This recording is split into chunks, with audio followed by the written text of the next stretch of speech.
जय हिंद साथियों, स्वागत है आपका जिज्ञासा चैनल पे। भारत ने 9 महीने की लंबी इंतज़ार के बाद विदेश मंत्री एस जयशंकर द्वारा चीन में जाकर हमारे बॉर्डर पे डी एस्केलेशन की प्रक्रिया को प्रारंभ होने की घोषणा की है। आइए इसके बारे में विस्तार से जानते हैं। 2020 की गलवान झड़प ने भारत चीन संबंधों को गहरे तनाव में डाल दिया था।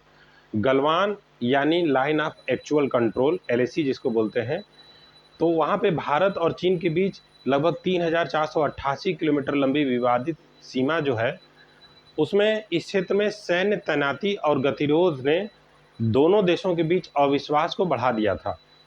लेकिन 15 जुलाई 2025 को विदेश मंत्री जयशंकर ने बताया कि 9 महीने की बातचीत के बाद दोनों देश डी एस्केलेशन की दिशा में आगे बढ़ रहे हैं। इसका मतलब है कि कम सैन्य तैनाती और शांति की ओर कदम।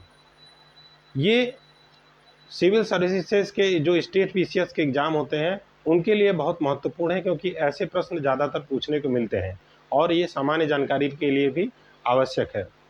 तो ये तो इसका हो गया महत्व। अब आगे बढ़ते हैं, देखते हैं कि भारत की कूटनीति और इंडो पैसिफिक में क्या इसका प्रभाव होगा। भारत ने न केवल चीन के साथ कूटनीति दिखाई, बल्कि इंडो पैसिफिक में जो भारत और प्रशांत महासागर की जो पूरी स्थितियां हैं, बहुत सारे देश हैं इसमें, तो अपनी स्थिति को इस पूरे क्षेत्र में मजबूत किया है। हाल ही में भारतीय सेना ने ग्रीस के साथ पास एक्स नामक अभ्यास किया, जो कि भारत की समुद्री शक्ति को दर्शाता है।